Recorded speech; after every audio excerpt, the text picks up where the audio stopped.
Alright, I'm going to make this video funny here today because I'm not showing my face or anything. I'm just showing the particular item that I want to video. And I do have a video on there already for this particular pistol. And as you can see, this is an original holster that was for it, that came with it at the time. So it's pretty old and it's not that good of shape, but has character. If it can only tell a story, right? Maybe General Lafayette or somebody carried this, or who knows? You never know. Or what am I saying? General Lafayette? That's Civil War. He wasn't around then, right? So, well, he could have been. Who knows? But anyhow, what I like to do is, now this is unloaded, so definitely unloaded. And if you watch my last video, you could see that I explained some of the history of this, and it's actually a pretty nice revolver. It's not a Colt. It has nothing to do with a Colt. It's called a Cowboy Ranger. I don't know if you can see that or not. It's called a Cowboy Ranger. It is Belgium, made in Belgium. Now I know most of you are going to say, cheap Belgium crap. Yeah, a lot of it was cheap. I agree. A lot of your old Belgium shotguns, they did the job back in the day. They were cheap, but you know, they were very inexpensive. Well, to some people, and you know, to be able to afford a Belgian-made shotgun compared to a Colt or a Remington or whatever, especially with something like this. This is actually a single action and a double action. The Colt 45 revolver just came in single action, so the benefit of buying something like this, you get both worlds, you know, the single and the double. Again, it's not a Colt, so it's not built like a Colt. It resembles a Colt Lightning, of course. Has a lot of similarities for a Colt Lightning. It is 38 long Colt, or you could have 38 Smith Wesson Special. Now the 38 Smith Wesson Special, if you use that in this particular pistol, it's not your regular 38 Special that you buy today. So it's a little bit different. I believe it's a little smaller than the 38 Special today on the rim cartridge. I'm not quite sure if I remember. But, you know, you want to play it safe, just use 38 long Colt. So, and then here's a box of ultramax, which they don't make anymore. They discontinued those. Now, as you can see, it has 158 grain, but I prefer to shoot 150 grain in this particular model since it's old and it is Belgian made. Little 158 grain is a little strong for this, but it's still not bad. I mean, you could still shoot this manufacturer of cartridges in this gun as long as everything is tight and nothing cracked or, you know, warped or whatever. So let me just open up this box here. You can get these every once in a while from $50 to $100. They are expensive. So if you see a box of these and you need 38 long Colt and you see it somewhere online, just pick it up. If it's like $50, of course pick it up. Because one day soon you're never going to get this again. It's not going to be available. So it is a flat nose right there. And it says 38 long Colt. Okay, now these are probably reloads because Ultramax did make a lot of reloads. But there used to be really good ammunition manufacturers. So, and they came with a lot of obsolete ammo. They used to sell that if you could get it like 45-90 and stuff like that. They would sell, of course, 45 long Colt. They would sell, but it's out there, but very little, especially now with the pandemic. But again, let's get back to this. This is probably mid to late teens. Still in great shape, as you can see. It has a lot of the case coloring. See that? Beautiful, isn't it? I call it the poor man's Colt. It's not perfected, of course, like the Colt It's not finished 100%, but it does its job, like I said, as long as everything is tight. Now, I did have a problem with this cylinder tightening up, and I had it fixed since then. It wasn't really that bad. It's not 100% because sometimes the cylinder doesn't stop. So when you're cocked, now again, it is not loaded, so just want to, let you guys know it's definitely not loaded. When you cock the hammer back and then keep your thumb on the hammer from falling down and pull the trigger. And then when you do that, see how it locks the cylinder? So it's actually you want to fire a cartridge, but you're keeping this hammer from falling down and you're keeping pressure on the trigger with your index finger. And then that's how you can tell. Of course, it's a little loose. That's not bad, but at least it's locked. Now, I'm going to bring it back again. Have to see how that one's a little looser. Bring it back again. See that? Now that, okay. So there's an example I'm going to show you. So I'm pushing the trigger down and holding the hammer back at the same time, putting pressure on with my index finger on the trigger. Now watch this. See how I can move that? That's not good, because if your cartridge falls halfway from the barrel hole where it comes out, and then you let this trigger down and shoot it, the bullet, if it does hit the primer, the bullet's gonna come apart, and you're gonna have shrapnel in your eye, like lead pieces in your eye, or it's gonna blow up. It's gonna blow this gun apart. So one thing about, it's not 100%, but it's still shootable. And what you have to do is when you cock it back, you have to make sure this is locked before you shoot one of those rounds. And that's how I do it. So make sure it's cocked and locked. Okay? And then that's still good. I can still shoot that because it's not moving that much. Try it again. See if I could get one that does move. No, that one's pretty good. Okay, that one's good. That one's good.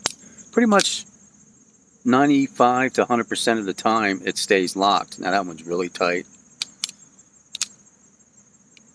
That one's a little loose. And it's tough because it still needs work. Like I said, that one's super tight right there. But it definitely needs work. And but I'll still shoot it, like I said, the way it is. I just have to make sure the cylinder's locked in place, because the bolt stop right here, there's a bolt stop right in there, and I would think that has to be replaced, from the wear. But it doesn't look like it's been shot that much, in the past. But being that it is a cheaper firearm, they wear faster, of course, than a $5,000 Colt right now. So these you could pick up anywhere from $300 to $600 still if you find them. They're very hard to find. But if you pick up one of these for $300 to $500 or whatever, $300 to $400, it's going to be really completely worn. It's rare to find one that has the case coloring on and in pretty decent shape.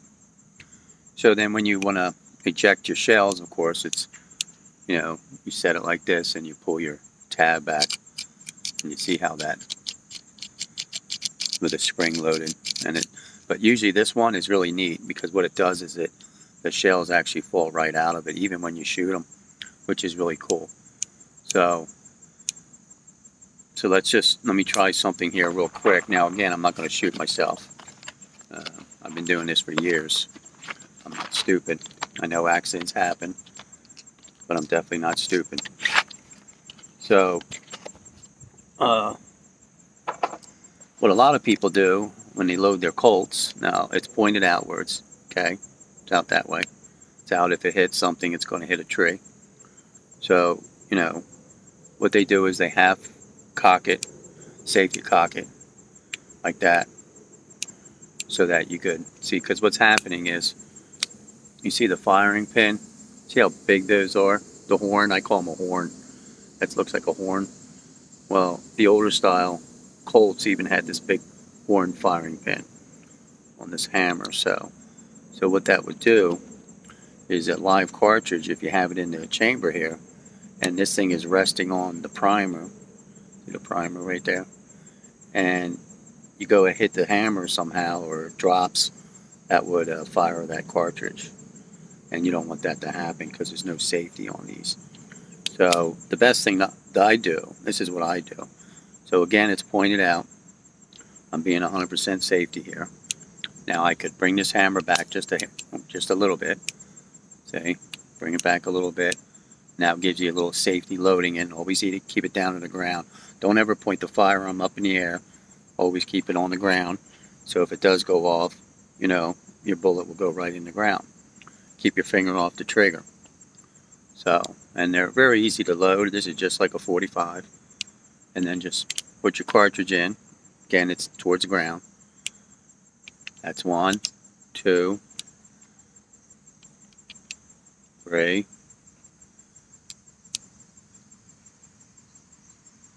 Trying to do this and look at the camera at the same time. 4, 5. Now, what a lot of people do is, I'll show you.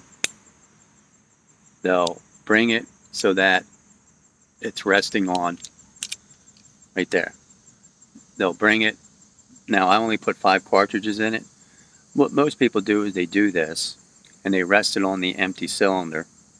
Okay, so there's no cartridge in this cylinder where the hammer's resting, since it has the big horn firing pin, which again I call it the horn firing pin.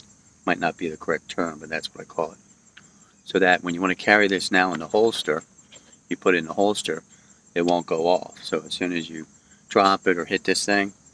But what I'll do, and maybe I'm one in a million that does it, and again, I'm very cautious on handling firearms. I'll bring it so that instead of resting on a cartridge, okay, let's do this. I'll put it in between the 2 cartridges. So see, this is closed now. This is all the way forward is the hammer. But here's a live cartridge. Let me stick it down this way. Live cartridge. And then you have another one on this side, a live cartridge. But I have it in between both of them. So if I wiggle the cylinder, it's actually between both cartridges. And then if I want to shoot, I either pull the trigger, which will align this completely up to the next round, which I don't, because I just file this. I fire this single action.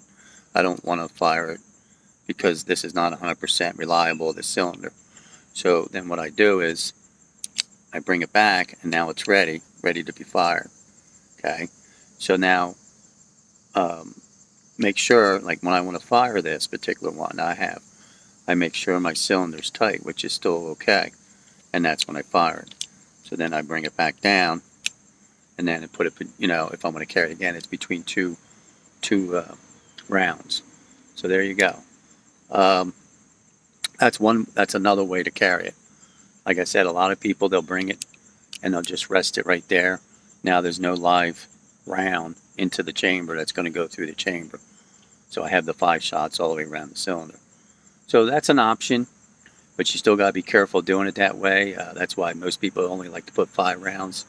But I always like to put 6 rounds in a revolver, because the nostalgia, you know, a Colt 45 was always 6 rounds. And to sit there and only put 5 rounds, I'm just not into that. So I just want to keep it the original cowboy action, keep it to 6 rounds, because I'm sure a lot of people back in the day did put 6 rounds in there. So they either did it this way, and just to try to be very careful. And I'm sure a lot of people didn't rest the hammer on top of a live cartridge. They put it in between the 2. If they did, I'm sure there was plenty of accidents. I'm sure a lot of people got killed. I'm sure a lot of people lost their foot or what have you. So now, how I unload this, I'm very careful unloading this, and let me show you. I have to point it up a little bit, but again, there's a tree. So you open your latch. Now, oh, there, that's why I wanted to show you, and it dropped. So let me just bring it over here. Okay. So I always make sure I keep my my thumb on the hammer so it doesn't go forward. Even if I safety cock it, it still might have a chance that it will fall and hit the primer. So this particular model, the actual cartridges come right out. Even when I fire them, I don't have to sit there and use this lever, the spring lever, to pull them back. So I'm sure a lot of these pistols, as soon as you fire, sometimes the case expands a little bit and it gets trapped in the cylinder. So if you look, I'm keeping my finger off the trigger, of course, and I keep this. Now watch.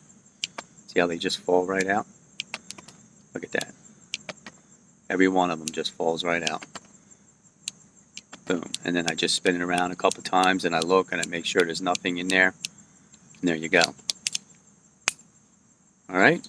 So, like I said, a lot of these pistols, even the Colts, that you can't do it that way. You have to use this to bring the case out when you're done firing, because it gets trapped in there. But this one is really nice, it doesn't. So, and of course, if you wanted to take the cylinder out and clean it, you know, you just push this thing out right here. This little lever goes back this way, and then you know, this will come right out your cylinder. Takes a little bit, but it's not bad. But you know, so there you go. It has no serial numbers. There's no serial numbers whatsoever on this. And again, it's not a Colt. Don't even compare it to a Colt. But it's a fun little revolver with a 38 long Colt cartridge. And shoots wonderfully, like I said. But to sit there and get this thing fixed, I'm sure it would cost more than what the revolver's worth. So I just take it as it is. And if I wanted to go out and shoot it, I just make sure my cylinder is tight. Just like that. A lot of your old top brakes, your Smith & Wessons, and a lot of your Harrington Richardsons and stuff like that, Hopkins and Allen, the old top brake revolvers, 32 and 38 Smith & Wesson, they were always loose on the revolver, on the cylinders. So you have to expect that, but you always want to make sure it's lined up, because if it's not lined up and you're shooting these too fast, it will blow the barrel up. It's going to come back in your face, and it could either hurt you or really devastate your eyes and stuff like that. Always wear safety glasses too when you shoot these things. All right, there you go. And goes right back. Can you hear that? Still has the nice. What's nice about that, it still makes the nice noise, doesn't it, with the springs and stuff. But the only thing is now with the lever, it's not a 4-click. Watch this. Hey, doesn't even sound like a Colt, you know. Let's do that again. Hey. So, it's definitely not a Colt. I don't even know how many clicks. Not even one, like 2 clicks maybe, you know. Sometimes like 1 click. Yeah, 1 click, 2 clicks maybe. So there you go. Alright, if you ever see one, pick one up, and hopefully it's in good shape. And hopefully it's a little better shape than mine, even though as far as cosmetics, this is in good shape. But mechanical, you know, it would be nice if I could find another cylinder that's in better shape, that will hold, and maybe get a bolt stop made for this. That would be great, and then you really have a nice one. All right, see ya. Hope you like that one. Again, single action, double action. Nice little benefit. Have a good one.